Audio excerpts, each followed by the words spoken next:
retrouvez maintenant la conférence Le moment actuel de la raison pédagogique organisée par l'Académie catholique de France et KTO Télévision dans le cadre du cycle de conférences Raison et christianisme contemporain. Avec Nathalie Bull, sociologue et directrice de recherche au CNRS, ainsi que Jean-Noël Dumont, philosophe et faisant partie de l'Académie catholique de France, une conférence enregistrée au Collège des Bernardins le 13 octobre 2018.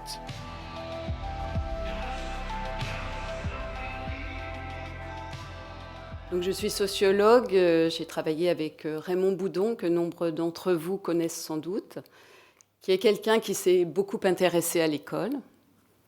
Une partie importante de mon travail de recherche a été consacrée à la compréhension des changements pédagogiques et de leur impact sur la formation des élèves, de même que sur l'inégalité des chances. Ce sont quelques grandes lignes de synthèse que je vous proposerai ici, puisque j'ai le plaisir que l'on m'ait demandé de parler de la raison pédagogique. Pour comprendre la raison pédagogique moderne, il faut prendre un grand recul et la voir évoluer sur le long terme. Il faut aussi voir ce qui s'est passé ailleurs, notamment outre-Atlantique, où cette raison s'est réformée, si l'on peut dire, pour se détacher d'un modèle colonial jugé obsolète, longtemps avant que la raison pédagogique européenne ne prenne le même chemin du changement. Sans être caricatural, il me semble qu'une façon d'approcher ces changements modernes est de confronter deux modèles éducatifs opposés sur bien des points fondamentaux. Le modèle d'éducation libérale au sens philosophique et le modèle d'éducation que l'on peut dire progressiste, même si ce terme recouvre beaucoup de choses différentes. Il s'agit de tenter de comprendre comment l'idéal éducatif qui inspire les transformations de l'école a changé au nom du progrès, de la modernité et de la science. Très brièvement, l'éducation libérale est centrée sur les savoirs formels ou théoriques, c'est-à-dire constituée de manière systématique, et suppose que ces derniers sont les clés de la libération intellectuelle. L'éducation progressiste est centrée, au contraire, sur la notion d'expérience et ne place pas les savoirs formels au cœur du développement intellectuel. Le modèle d'éducation libérale suppose qu'il y a une harmonie entre les savoirs structurés et l'esprit. Au contraire, le modèle d'éducation progressiste s'appuie sur l'idée d'une continuité de l'esprit avec la nature, et plus précisément d'une continuité du développement de la pensée, de ses formes élémentaires et intuitives, vers ses formes supérieures et réflexives. La distinction entre éducation libérale et éducation progressiste oppose les idées de transmission, de maîtrise d'une discipline, de compréhension conceptuelle, de discipline mentale et de développement individuel, aux idées donc d'expérience, d'apprentissage situé par le faire, de compétences, de problèmes interdisciplinaires, mais aussi de développement groupal et d'apprentissage coopératif. Selon un épistémologue américain auquel je fais souvent référence, Philmer Northrop, on ne peut comprendre le développement historique des institutions sociales sans une idée claire de l'idéologie philosophique sous-jacente aux phénomènes sociaux observés à une étape donnée du processus historique. C'est le point de vue que je souhaite développer ici. Les changements pédagogiques en jeu traduisent évidemment une transformation des cadres intellectuels, du paradigme philosophique dans lesquels s'inscrit la pensée de l'école. Cette transformation a conduit, en particulier, à substituer des objectifs collectifs, politico-culturels, aux objectifs antérieurs d'émancipation intellectuelle. La thèse que je développerai est que le modèle libéral suppose une dualité du développement humain associant une évolution biologique naturelle, à un développement impliquant constitutivement la médiation des savoirs formels. Par cette deuxième ligne évolutive, la raison s'inscrit en rupture avec le modèle d'évolution biologique. L'éducation libérale a été primitivement centrée sur l'homme et les facultés rationnelles comme expression du divin. Mais j'évoquerai par ailleurs ici les conceptions modernes qui reprennent cette notion de dualité impliquant les savoirs formels. Le modèle progressiste accrédite de son côté une conception unitaire du développement qui s'inspire cette fois-ci assez directement du modèle biologique d'évolution. Je précise que ces deux modèles s'opposent idéalement mais peuvent se retrouver associés dans les pratiques pédagogiques. D'une part, et ne sont pas exclusifs d'autres modèles éducatifs qui ont connu des développements importants dans l'histoire moderne de l'école.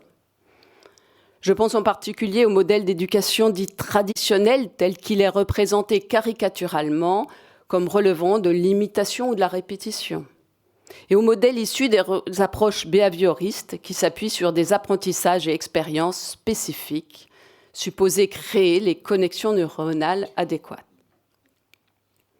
Ces deux derniers modèles héritent, comme le modèle progressiste, de conceptions psychologiques naturalistes ou encore évolutionnistes. Pour approcher les paradigmes philosophiques qui ont éclairé tour à tour la raison pédagogique, on peut constater à la suite du grand sociologue fondateur, Émile Durkheim, que les grands modèles de formation intellectuelle qui se sont succédés en Occident ont répondu à des idéaux de développement intellectuel et moral inspirés par l'épistémologie dominante, en lien donc avec l'idée de vérité. Ils présentent jusqu'au XVIIIe siècle, et comme je l'ai évoqué, le point commun de s'appuyer sur un dualisme métaphysique séparant le monde de l'esprit du monde naturel. Chez Platon, la possibilité de la connaissance s'explique par la substance immatérielle de l'âme, apparentée à celle du monde immuable des idées. La conversion de l'âme à laquelle tend l'éducation platonicienne, des philosophes rois dans la République, marque l'arrachement de l'individu au savoir traditionnel, aux préjugés et aux opinions, par sa formation à l'analyse intellectuelle conçue comme préparation à la dialectique, qui est science des formes intelligibles, et donc méthode de recherche du vrai, ouvrant les voies de l'accès au bien. Ces conceptions ont été ravivées sous l'influence du christianisme. C'est l'idéal de formation de l'esprit qui a été privilégié par la morale chrétienne. Durkheim remarque que les penseurs de l'Antiquité, jusqu'à Socrate, avaient au contraire commencé à s'intéresser à l'univers physique. Si la réflexion grecque s'est portée d'abord sur le monde, c'est qu'il était le lieu du divin, alors que l'humain représentait des valeurs profanes, sans importance en elles-mêmes. Le christianisme a inversé ces rapports. Pour le christianisme, au contraire, écrit Durkheim, c'est l'esprit, c'est la conscience de l'homme qui est la chose sacrée et incomparable. Car l'âme, ce principe de notre vie intérieure, est une émanation directe de la divinité. Depuis les formes embryonnaires de l'institution scolaire à la Renaissance carolingienne, jusqu'à la veille de la Révolution, la pédagogie développée a été animée par le but de développer l'esprit. Elle représentait par là même un projet moral fondé sur la compréhension des Saintes Écritures. Grammaire de la Renaissance carolingienne, dialectique de l'enseignement scolastique et rhétorique littéraire de l'humanisme classique, visaient un but commun, l'homme, la formation de la pensée et son expression, le développement de facultés générales par l'enseignement de savoirs organisés et à travers cette formation, l'accès à la compréhension des Écritures. Beaucoup a été dit par le philosophe américain John Dewey, notamment. des liens entre ce qu'il tenait pour le faux dualisme ontologique de l'esprit et du corps et les conceptions contemplatives présentées comme réceptives de la connaissance. Mais l'analyse épistémologique proposée par Durkheim révèle que ce dualisme a légitimé l'enseignement des arts libéraux parce que cet enseignement était centré sur le rôle intellectuel interne et pleinement actif de l'esprit. À cet égard, le dualisme ontologique ne peut être associé à la passivité du sujet, mais rend compte de la forme particulière, logique et théorique, qui était attribuée à son activité. Cela me conduit à poser une question majeure. Pourquoi aujourd'hui l'activité de l'élève est-elle supposée, par les approches dominantes de la recherche en éducation, en conflit avec les enseignements théoriques ou académiques, impliquant des structures organisées de savoir et des exercices formels? Pourquoi encore l'idéal de culture de l'esprit, de libération de la pensée par l'apprentissage des savoirs organisés, a été décrié avec la modernisation de l'école et qu'à cet idéal s'est substitué, par exemple, celui d'une culture non plus pensée comme développement individuel, mais comme commune. La revendication d'une culture dite commune constitue un désaveu de la culture en tant que telle. Cette dernière est détachée de sa portée humaniste universelle et relativisée, associée aux valeurs de groupes sociaux particuliers, inscrits dans le temps et l'espace. La fonction de la culture commune n'est pas l'émancipation individuelle, mais la socialisation collective, si l'on peut dire. Mon explication met en jeu, je l'ai annoncé, la domination d'une nouvelle idéologie philosophique sur la pensée de l'école. Dans ces évolutions, le XVIIIe siècle a représenté une période charnière, marquée par un changement profond des approches en épistémologie et en psychologie, sous l'influence de l'empirisme lockéen, et puis plus tard, de l'évolutionnisme. La psychologie associationniste des penseurs empiristes classiques enracine toute la vie mentale dans la combinaison d'idées issues au départ des organes sensoriels. Elle a alimenté, plus tard, la philosophie positiviste au XIXe siècle. Les empiristes britanniques, en vertu du rôle qu'ils accordaient à l'expérience sensorielle dans la formation de la pensée, ont discrédité non seulement le dualisme corps-esprit, mais toute la dualité du développement de la raison humaine. Ce dernier était conçu sur la base d'un modèle unitaire d'association des idées, allant des sensations primitives aux idées complexes. Toute la vie mentale était supposée dépendre des évocations associatives automatiques déterminées par nos expériences passées. On peut constater une manifestation de l'influence de l'empirisme classique dans le reproche fait aux humanités par le philosophe positiviste Alexander Bain, dans son ouvrage The Science of Education, publié en 1879, de provoquer dans l'esprit l'habitude de la servitude. Réagissant à un tel reproche, l'historien de l'éducation Gabriel Comparet remarque le singulier revirement de pensée par lequel les études libérales par excellence devenaient une école de la servitude intellectuelle. Comparet comprend bien que ce retournement est issu de l'héritage de l'empirisme lockéen, entraînant un déni de toute indépendance, de toute vie propre à l'esprit. L'abandon du dualisme a conduit à fonder le projet de l'éducation dite moderne sur de nouvelles conceptions des sources de la liberté et du progrès moral.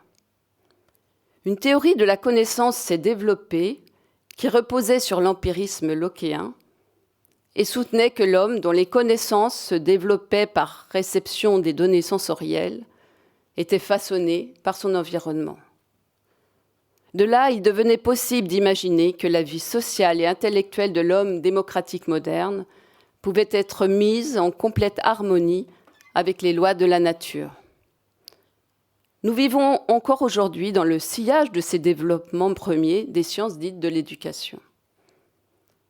La psychologie fonctionnaliste ou adaptative, qui alimente en particulier la philosophie du pragmatisme, a réinterprété plus tard ces conceptions à partir du darwinisme. Mais comme on l'a vu, empirisme classique, behaviorisme et fonctionnalisme partagent un même naturalisme qui ne reconnaît pas au savoir explicite ou encore structuré, systématique, théorique ou formel, un rôle propre dans le développement intellectuel. Ces grands courants philosophiques inscrivent les fonctions supérieures de la pensée dans la continuité du développement des fonctions primitives. La philosophie marxiste, de son côté, a offert une autre version de ce mouvement.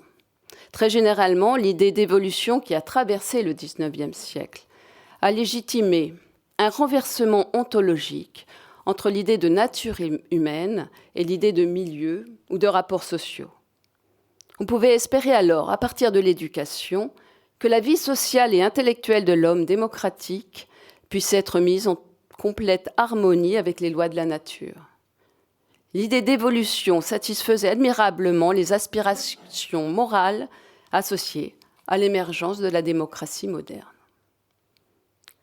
Nombre de penseurs du social et de l'histoire ont cru que les découvertes des doctrines évolutionnistes offraient alors des cadres scientifiques pour traiter les problèmes de société. L'idée de progrès de l'espèce qui leur est liée traverse le XIXe siècle. Le progrès social qu'au siècle précédent, on attendait de la raison, de la diffusion des lumières, était maintenant attendu des progrès du caractère social humain, de l'influence des circonstances, de l'environnement sur l'action, sur la formation de la volonté. Les êtres humains paraissaient les produits malléables de l'ensemble des relations sociales. Un renversement fondamental de l'ontologie sociale et humaine vient aux conséquences de ces représentations. Elles engageaient à la disparition de l'idée de nature humaine centrée autour des facultés rationnelles. Les doctrines évolutionnistes ont appréhendé la question de la nature de l'homme, donc à partir de la biologie. Les apprentissages qui hier permettaient la compréhension et la discussion des textes canoniques ne s'accordaient plus avec l'éducation morale du sujet du point de vue biologique. La finalité du développement, l'idéal supérieur qui anime la nature, c'était désormais la vie même. C'est le progrès de la vie que la formation de l'homme devait donc servir. Comme un historien américain l'a écrit, la morale elle-même recevait, pour la première fois, un fondement scientifique. La raison et l'intuition avaient lutté en vain avec le problème du mal dans un univers logiquement ou idéalement bon. L'évolution rendait le problème hors de propos, parce que le mal, désormais considéré comme un mauvais ajustement à la nature, devait inévitablement disparaître dans cette plus grande harmonie qui était bonne. Ces idées ont gagné l'esprit du temps, car l'image de l'homme et du développement humain qu'elles nourrissaient tendait à donner sens au modèle démocratique du lien social, fondé sur des relations horizontales, intragénérationnelles. La conception de l'homme qui l'accompagnait était en effet associée à un projet social. La plupart des textes des pédagogues modernes, plus justement identifiés comme progressistes, se rencontraient à cet égard au point de vue des finalités comme au point de vue des méthodes. Ils se retrouvaient autour du modèle biologique du développement et de son naturalisme moniste qui rendait compte chez eux de la formation des personnalités humaines et du développement de la pensée. Ce modèle justifiait leur horreur des apprentissages livresques, des enseignements magistraux, des transmissions explicites qui mettaient en jeu des structures, des notions, des concepts hétérogènes aux modes supposés naturels d'apprentissage. Le savoir théorique, transmis nécessairement de manière verbale, se donnait comme un simple contenu de type factuel, confondu avec l'information. Donc rigide, sans vie, inapte à solliciter l'engagement des élèves. De manière corrélative, ces conceptions associaient les notions d'éducation morale et intellectuelle à la formation de l'individu dans son ensemble par l'expérience, conçue principalement comme expérience pratique et sociale. Le modèle biologique d'évolution et d'adaptation de l'esprit humain, conçu comme un développement continu des fonctions élémentaires aux fonctions supérieures, a conduit à séparer ce qui était antérieurement implicitement associé, apprentissage formel et développement des potentialités de la pensée. La vie complète était opposée à la vie de la raison. « Vivre est le métier que je veux lui apprendre », avait écrit Jean-Jacques Rousseau, résumant ainsi ses projets éducatifs pour Émile. Émile ou de l'éducation inversait le projet érasmien qui exhortait les éducateurs à commencer l'instruction des enfants le plus tôt possible. Johann Pestalozzi avait pour objet de ne pas faire des écoles d'écriture, d'alphabet et de catéchisme, mais des écoles d'hommes. La raison invoquée pour la création des chaires de pédagogie à la fin du XIXe siècle en France était que les professeurs, s'ils connaissaient admirablement l'art d'éveiller les esprits, ignoraient celui de former les caractères. Pour le philosophe John Dewey, une culture conçue comme raffinement interne de l'esprit s'opposait à une disposition socialisée. Et d'après Jean Piaget, le développement moral humain imposait, pour des raisons biologiques même, l'adoption des méthodes pédagogiques nouvelles et actives. Leçons, apprentissage des règles et exercices disciplinaires étaient renvoyés à des attitudes passives de la part des élèves parce qu'ils ne paraissaient plus liés à leur développement propre. Ils se donnaient à cet égard comme ingurgitation pure et simple de connaissances, d'une pensée figée, reproductrice de modèles sans perspective d'évolution. Néanmoins, demandons-nous si le succès de l'idée d'évolution suffit à expliquer le changement des cadres intellectuels qui ont progressivement dominé la pensée de l'école. Ce n'est pas évident, car l'enseignement des savoirs organisés a pu trouver d'autres justifications que celles dérivées du dualisme métaphysique, dans l'idée, par exemple, de la discipline mentale, puis dans certains nouveaux développements importants de la psychologie éducative, ceux, par exemple, de la psychologie historico-culturelle. Cette dernière tient que le développement des fonctions intellectuelles supérieures s'inscrit en rupture avec le développement biologique. Pour ce courant de la psychologie dont le père fondateur est le célèbre psychologue russe Lev Vygotsky, très mal compris, l'enseignement des savoirs organisés est moteur du développement intellectuel.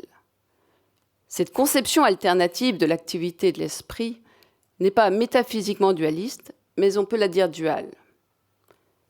J'évoquerai ici quelques principes de la psychologie historico-culturelle de Vygotsky. La rupture avec le développement biologique est liée à la dimension sociale de l'expérience humaine. On retrouve bien la société comme élément clé du développement humain, mais non la société comme milieu producteur d'expériences, mais la société comme productrice d'œuvres et de savoirs constitués. Ces savoirs sont des outils constitutifs de la pensée. Les savoirs sous-tendent la dimension signifiante essentielle de l'expérience humaine. Ils ne se construisent pas à partir de l'expérience, ils fondent cette dernière. Vygotsky défend à cet égard et de manière totalement laïque une conception duale du développement humain.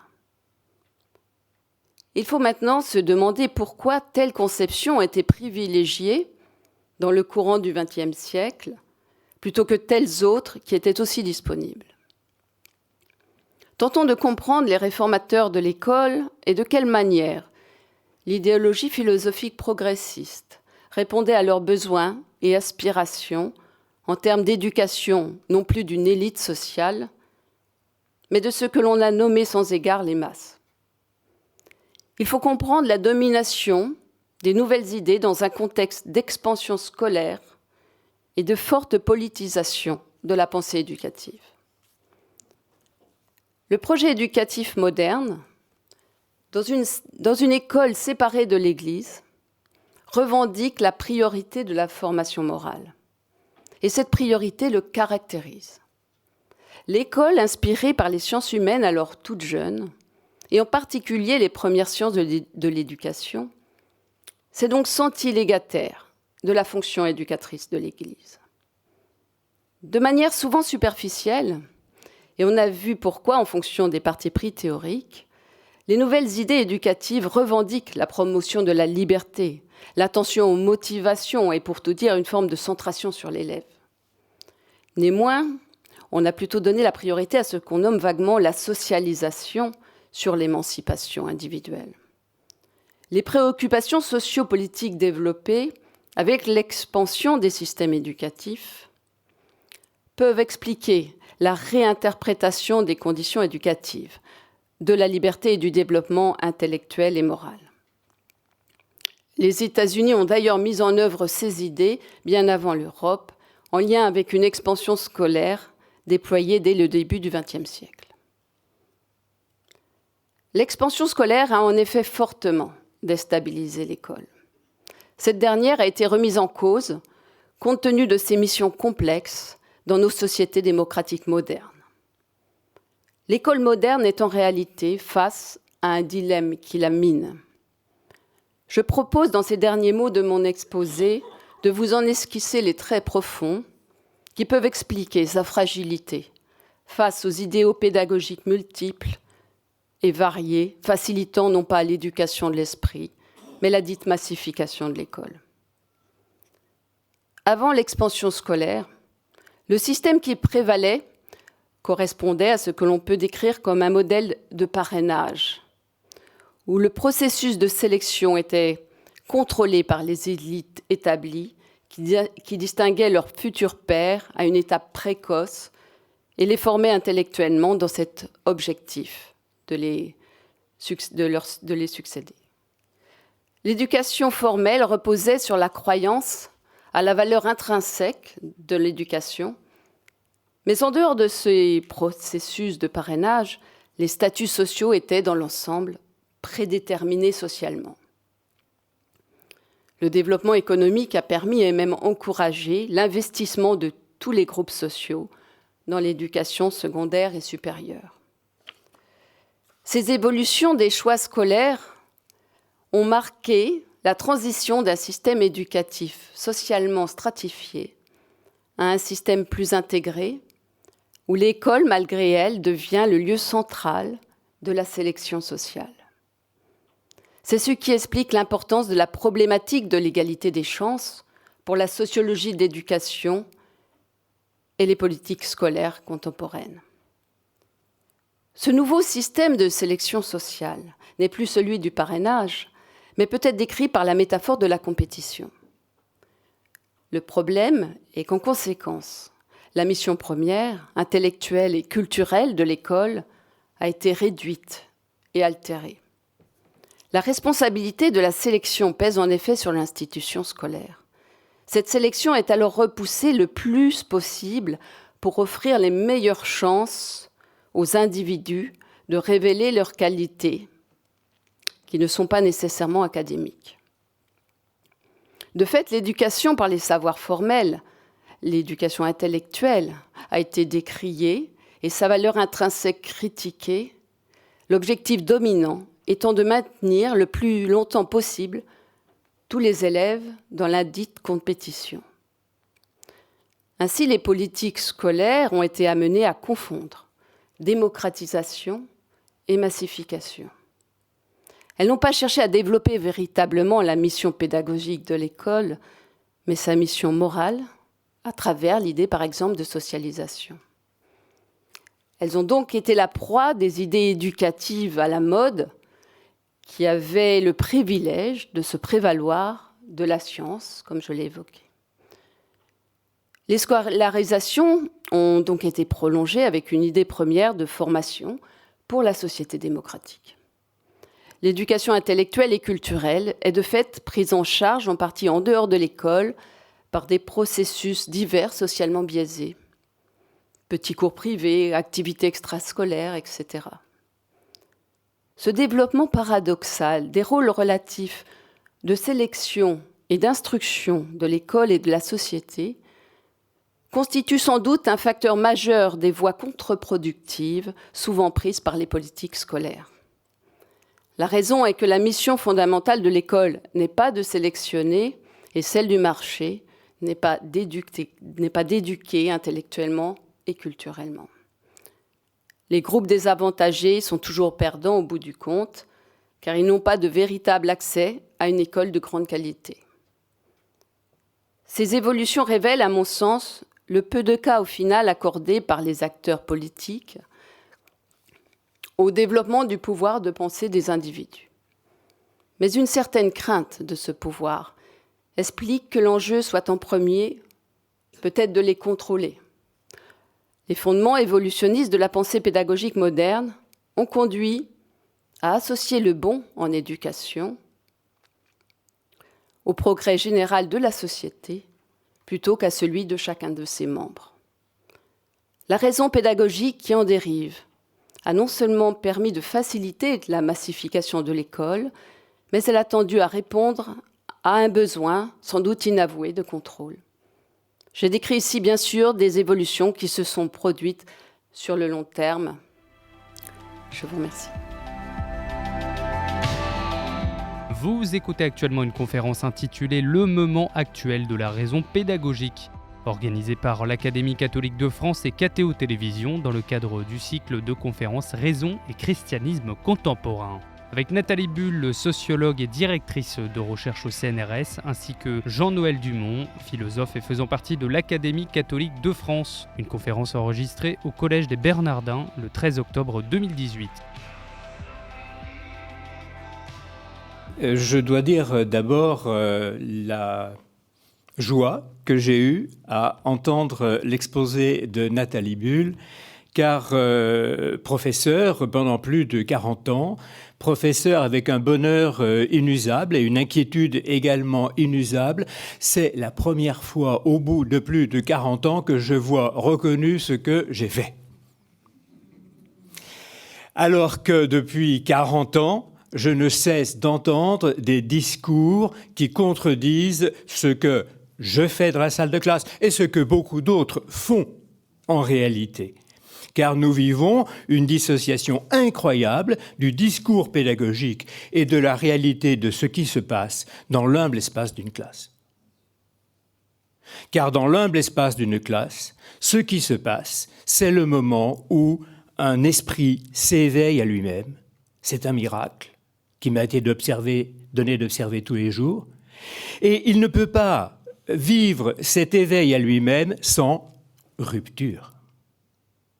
Et j'ai entendu votre exposé comme un exposé platonicien, après tout. J'y reviendrai, car effectivement, le chemin qui conduit l'esprit à lui-même est nécessairement un chemin de rupture. Et l'humble espace de la classe est celui où ce chemin peut se déployer. Il est heureux que notre rencontre se situe à la conclusion d'un colloque magnifique qui avait pour thème l'espérance. Car l'école est le lieu même de l'espérance. Jean-Louis Vieira-Baron disait tout à l'heure que chez Péguy, l'espérance était seulement l'espérance surnaturelle. Je suis désolé de le contredire. Il y a un très beau passage où Péguy évoque l'homme de 40 ans, qu'il est, au moment où il écrit. Et il dit l'homme de 40 ans a compris une chose, et c'est pour ça qu'il a 40 ans. Il a compris qu'il ne sera pas heureux. Mais cet homme de 40 ans a un enfant en maison de 15 ans. Et cet homme de 40 ans, de manière absurde, fait tout pour que cet enfant de 15 ans soit heureux. Et donc l'éducation, que ce soit à l'école ou dans la famille, est vraiment l'exigence même de l'espérance. Il devrait être interdit aux désespérés d'enseigner. Et j'en veux beaucoup à ces adultes pervers qui se présentent avec un air coquet comme des inquiéteurs.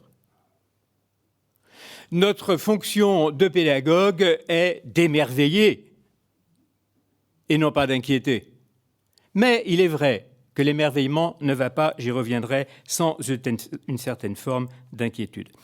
Il est bon que cette réflexion se déroule aussi dans ce collège des Bernardins qui a eu la joie de recevoir le pape Benoît XVI et qui rappelait que ce collège des Bernardins est celui où de jeunes moines se consacraient à déchiffrer les signes. Et que déchiffrer les signes, que ce soit ceux, comme vous le disiez, de la grammaire, de la rhétorique, de la dialectique ou de la musique, parce que Benoît XVI tient beaucoup à la musique, que ces signes sont au fond une quête de Dieu. Et que cette quête de Dieu permet au lieu d'étude de chercher dans les choses qui passent celles qui ne passent pas. Alors revenons à la mission de l'école. Je ne ferai pratiquement que mettre des notes au bas de page de ce que Madame Nathalie Bull a dit. L'école n'est pas la famille, l'école n'est pas un mouvement de jeunesse, l'école n'est pas un club de sport, l'école n'est pas une chorale. Elle n'est pas non plus un réseau social, ni un quelconque moyen audiovisuel. Le propre de l'école, c'est qu'elle éduque en tant qu'elle enseigne. L'école éduque en tant qu'elle enseigne. Ce que ne fait pas la famille, ce que ne fait pas la chorale, ce que ne fait pas le mouvement de jeunesse, ce que ne fait pas le club de sport. Le propre de cette mission d'enseignement, c'est évidemment d'être un chemin de la raison. Et c'est bien aussi ce qui justifie notre colloque ici. Or, ce mot de raison, on a eu à le rencontrer plusieurs fois, a subi une évolution très forte au cours des siècles, puisqu'elle désigne dans la philosophie classique ce qui oriente l'esprit vers la vérité, ce qui le rend capable de vérité et ce qui le rend même capable de Dieu. Et donc, c'est ce qui l'oriente, comme je le disais en rappelant les mots de Benoît XVI, vers ce qui ne change pas. Et puis, le mot « raison », à partir de la modernité, a pris une autre acception de capacité de calcul, ce que les gens appellent l'intelligence. Et cette capacité de calcul ne s'intéresserait pas à ce moment-là à l'être des choses, mais à leur relation. C'est Hobbes qui en a donné la formulation la plus claire. Penser, c'est calculer. Ratio, now is but oratio. Comme je n'ai aucune confiance dans ma prononciation, le discours, la raison maintenant n'est que discours. Et vous évoquiez Platon. Dans la caverne, Platon nous dit que dans la caverne, il y a des gens plus malins que d'autres qui sont capables de repérer le retour régulier des ombres, qui, repérant le retour régulier des ombres, sont capables d'être des manœuvres plus dégourdies dans la caverne, plus malins, qui vont gagner dans la caverne, puisqu'ils seront capables d'anticiper selon des lois qui leur permettent d'observer la relation des phénomènes.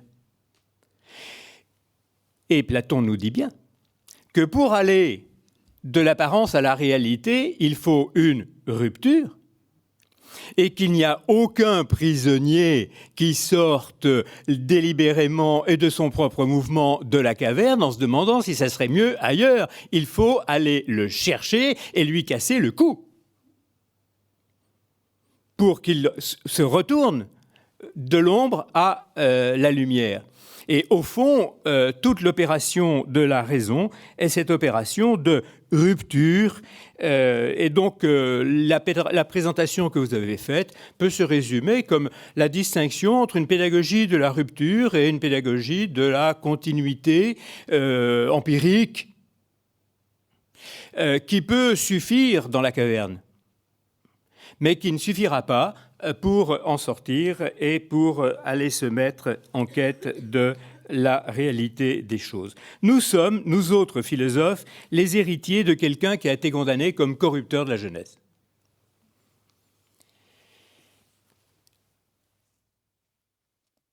Socrate, lors de son procès, dit à son accusateur Mélétos, « Mélétos, si tu sais qui corrompt la jeunesse, peux-tu me dire qui la rend meilleure ?» Mélétos, qui est un politique démocrate d'Athènes, répond « C'est pas compliqué, tous ces gens-là. » Alors Socrate dit « J'ai pas de chance.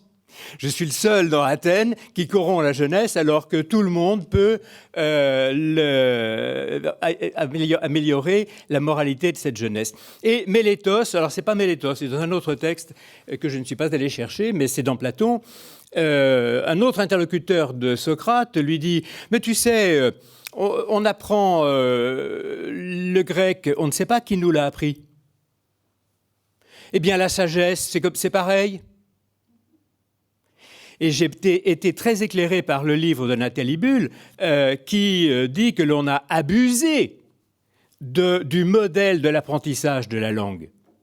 Car il est vrai que l'apprentissage de la langue est un usage tout empirique et informel qui me permet d'acheter un paquet de cigarettes si je fume. Ce qui n'est pas mon cas. Mais la culture n'est en rien comparable à l'apprentissage de la langue. En rien. Puisque précisément, la culture consiste à montrer à un enfant qu'il sait peut-être parler français, mais il n'a rien compris pour l'instant au trésor de beauté, de vérité, d'exigence qui sont déposés dans cette langue. Et donc, je vous remercie de souligner la confusion fatale entre l'apprentissage et l'enseignement. Et nous avons une pédagogie qui marche cul par-dessus tête parce qu'elle prend pour modèle l'apprentissage. Or, l'apprentissage, ça marche, oui.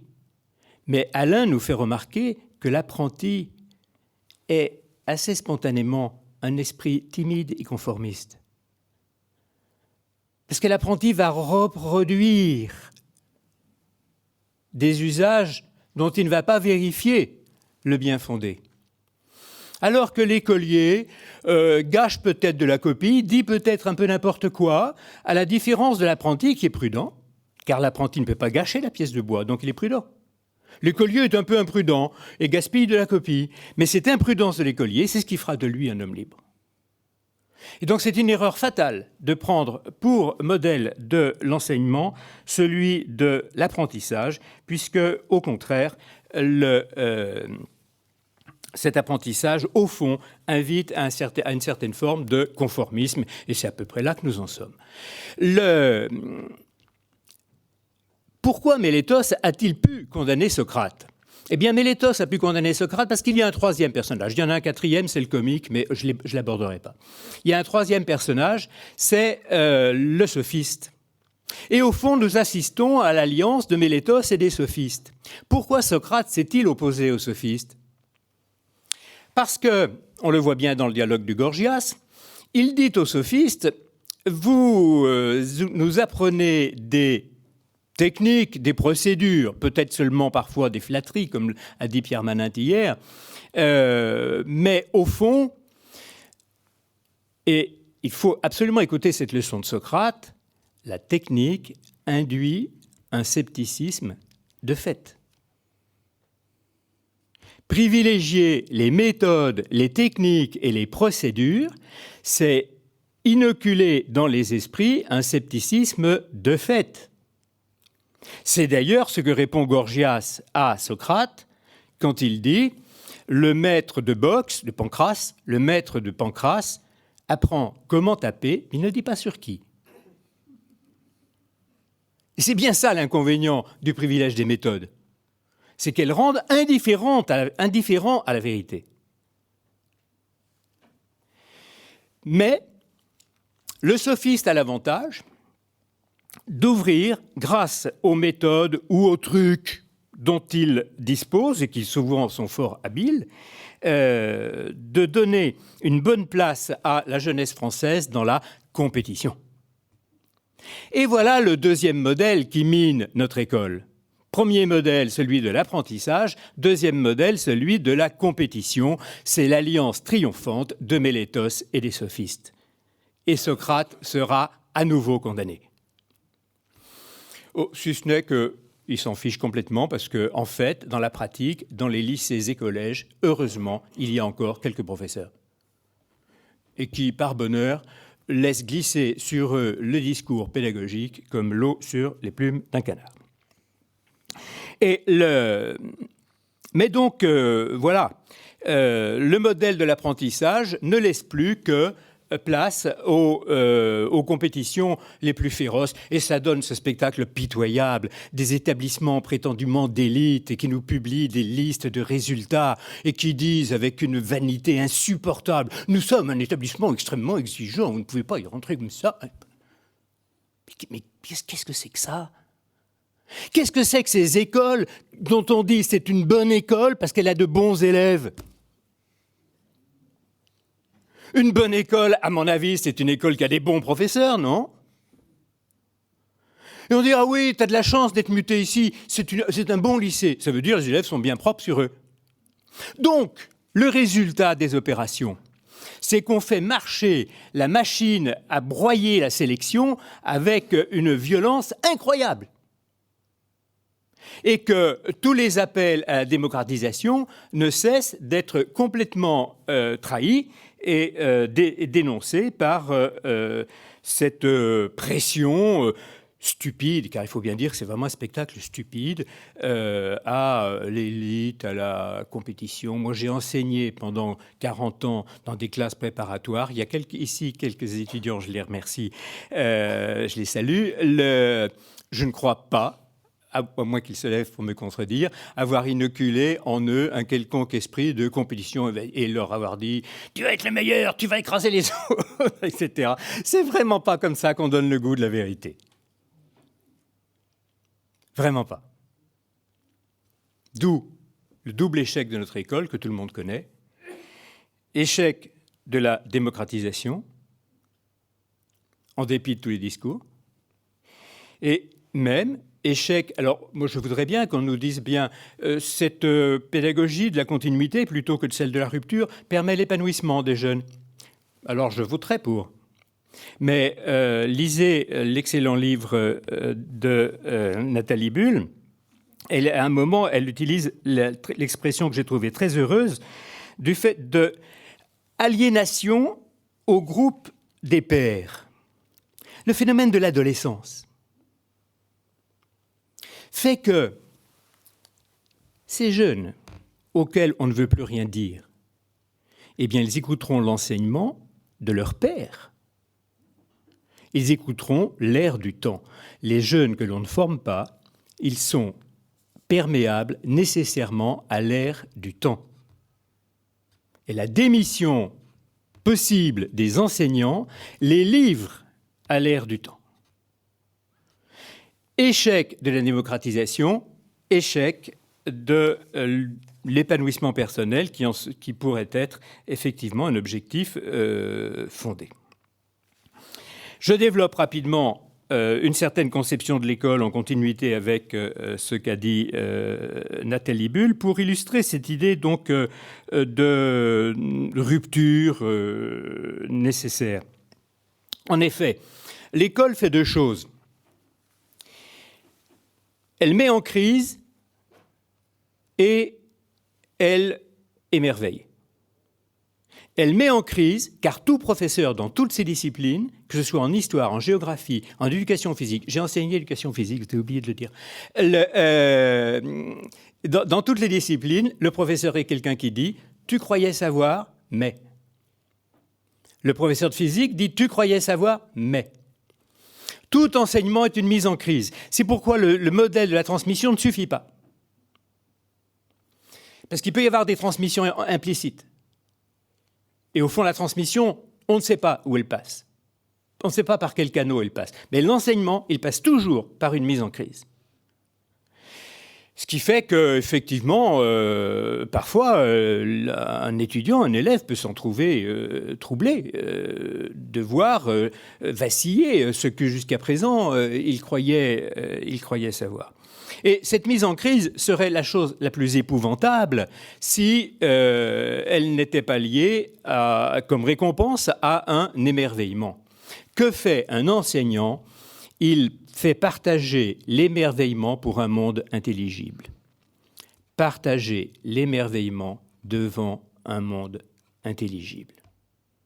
On n'a pas le droit d'enseigner si on pense que ce monde est absurde. On n'a pas le droit d'enseigner si on pense que ce monde est dégueulasse. C'est ce que dit Hannah Arendt. L'enseignement, c'est le geste par lequel on dit aux enfants « Voici notre monde ». Et un adulte qui se refuse à faire ce geste de présentation « Voici notre monde » ne devrait pas avoir le droit de parler à des jeunes gens. Cette dialectique de la rupture et de l'émerveillement, elle se vit dans la salle de classe, dans l'humble poussière de la salle de classe, à travers l'attention. La plus belle page sur l'école, les plus belles pages sur l'école, sont celles de Simone Weil sur le bon usage des matières scolaires pour l'apprentissage de la prière. Ceux qui n'auraient pas encore lu ce texte, qu'ils se précipitent, ils auront de la reconnaissance pour moi, du bon usage des matières scolaires pour l'apprentissage de la prière, car Simone Weil nous dit, ce que fait un élève dans la salle de classe, il exerce son attention. Et exerçant son attention, il se détourne de soi. Car on sait bien que ce qui nous empêche d'être attentifs, c'est le souci. Je voyais bien les étudiants qui, ayant trop de soucis, ne pouvaient pas être attentifs. L'attention nous lave de nos soucis, nous exonère de nos peines.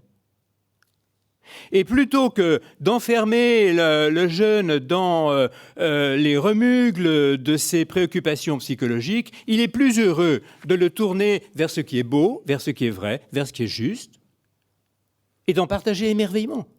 Car là, il y a un chemin de liberté, qui est vraiment le chemin qui est donc à la fois une rupture et une découverte, c'est-à-dire une conversion. Et ces termes donc sont exactement platoniciens. Ils reviennent à dire que pour se découvrir lui-même, il faut que le sujet connaisse l'objet. Avouez que c'est simple. Le sujet ne se connaîtra pas lui-même en s'observant lui-même. Quand le sujet s'observe lui-même, excusez-moi l'expression, il s'emmerde. Le sujet ne se connaît lui-même que quand il contemple l'objet, qui est beau, qui est juste, qui est vrai, qui est dur, qui est résistant, qui est âpre. Mais c'est dans cette libération de ses propres ambiguïtés, de ses propres obscurités, qu'il peut trouver le chemin vers la confiance de l'adulte. Je terminerai mon exposé en posant deux questions, et je ne sais pas si Mme Nathalie Bull acceptera d'y répondre, mais c'est des questions que je voudrais partager, et je serais content qu'elle les relève. La première question, ce n'est pas vraiment une question, je voudrais faire un plaidoyer pour le professeur. Trop de professeurs ont actuellement une image dévalorisée d'eux-mêmes. Et on ne peut pas confier des jeunes à ceux qui ont une image dévalorisée d'eux-mêmes. Et enseignant en classe préparatoire, je continue de voir, avec une certaine tristesse, disons-le, d'excellents étudiants avoir des stratégies pour ne pas aller dans un lycée. Mais alors si ce n'est pas eux qui y vont, ça sera qui ? Donc il faut vraiment réhabiliter à leurs propres yeux les enseignants,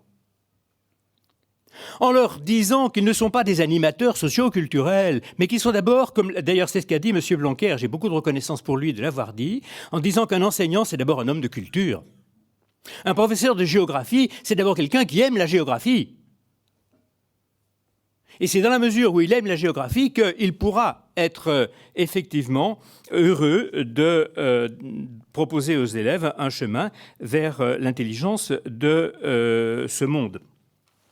Et donc, il est important de dire qu'un professeur, c'est d'abord un homme ou une femme de culture. Et ça n'est pas le simple agent d'exécution des dernières directives, qui d'ailleurs ne cessent de changer. Ce professeur, je l'ai dit, il aime le monde. Alors je plaiderais, mais j'aimerais qu'on avance là-dedans, pour une reconnaissance sociale des professeurs, car on assiste à une chute vertigineuse des vocations d'enseignants, inquiétante. Cette reconnaissance sociale passe entre autres par un salaire, mais elle passe aussi par une certaine liberté. Ne pas être traité comme le dernier agent d'un système absurde, soumis à des mutations, à des orientations avec des calculs de points absolument minables. Croyez-vous que quelqu'un devienne meilleur pour avoir plus de points ? Donc le deuxième plaidoyer que je ferai pour l'enseignant, c'est qu'il ait quand même la liberté de choisir où il va. C'est quand même incroyable qu'il ne puisse pas candidater dans le lycée de machin, de truc, de tel endroit, et précisément en fonction des orientations qui sont celles de ce lycée, de la spécificité qui est celle de ce lycée, de l'esprit qui est le sien. Trouvons des moyens, mais il faut absolument que les enseignants soient réhabilités à leurs propres yeux et qu'ils soient enfin traités comme des gens libres et comme des gens de culture. La deuxième question que je voulais poser, on a parlé de rupture, on a parlé de conversion. Évidemment, tout ce vocabulaire est religieux. On a même dit, Nathalie Bull a dit que l'école avait tentait de se substituer à la mission éducatrice de la religion. Mais il y a quand même une difficulté actuellement, c'est que nous sommes de fait dans une situation d'obscurantisme laïque. Est-il normal que les programmes de philosophie n'aient pas de chapitre de métaphysique? Est-il normal que Dieu, D-I-E-U, ait été supprimé des programmes de philosophie en 1960? Vous me direz, en 1972, c'est l'individu qui l'a suivi, donc c'est bon. Mais la mort a été supprimée il y a 4-5 ans parce que ça inquiétait trop les élèves. Donc, en fait, une philosophie mutilée de métaphysique, c'est une malhonnêteté intellectuelle. Un enseignement de littérature mutilé de toutes les grandes œuvres religieuses, c'est de la malhonnêteté intellectuelle. Donc, on est bien loin de l'objectivité. On est dans une oppression qui fait que, à part quelques-uns, la plupart des enseignants se trouvent très timides pour parler de Dieu, qui devient vraiment, comme dit Houellebecq, il y a une seule chose comparable au sexe, c'est Dieu. C'est les trucs dont on ne peut pas parler. Encore que le sexe, finalement, on en parle plus librement.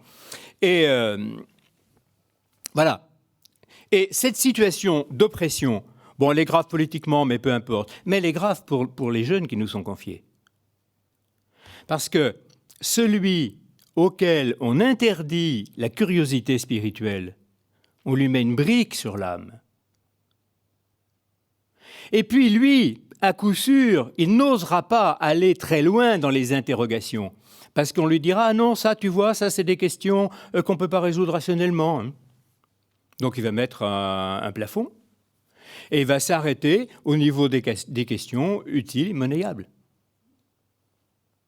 Donc on met objectivement une brique sur les âmes avec cet obscurantisme laïque. Or, l'obscurantisme a la même conséquence partout, c'est-à-dire qu'il engendre le fanatisme. C'est-à-dire quand quelqu'un qui a vécu dans ce silence, dans ce mutisme religieux, le jour où il découvre qu'il y a une quelconque proposition religieuse qui a un peu de sens, il la prend. Et tant mieux, au fond. Enfin, tant mieux. On le comprend. On le comprend. Il découvre enfin une grammaire, il découvre enfin un mode d'emploi, quelque chose qui a un peu de sens. Donc, il va s'y précipiter. Voilà. Pourquoi l'école ? Pas pour faire un fonds commun, pas pour faire la République, même si par ailleurs c'est pas mal, mais pour permettre à un esprit de rentrer dans le chemin, disons-le, du salut. C'est-à-dire passer des choses qui se voient à celles qui ne se voient pas, passer des choses qui passent à celles qui ne passent pas. Et ce chemin du salut, il suppose aussi, bien sûr, d'être en proie à la question du mal. Et c'est pourquoi une pédagogie de la continuité qui s'inspire effectivement des apprentissages vitaux et qui voudrait nous mettre simplement au service de l'épanouissement de la vie est un énorme mensonge. Quand tout professeur, quelle que soit la discipline qui est la sienne, sait de manière plus ou moins diffuse, de manière plus ou moins explicite, que ce qui lui est confié, c'est une personne qui est en attente de son salut. Mot qu'on n'ose plus prononcer, mais qui veut dire que, en fait, la grande énigme, c'est que c'est celle du mal. C'est pas le droit qui va en venir à bout, hein. On l'a vu. Et cette énigme du mal, le gamin, il la voit tout le temps. Et on ne peut pas se contenter de lui dire, tu sais, c'est la vie qui continue. Voilà le sérieux devant lequel nous sommes placés grâce à Nathalie Bull.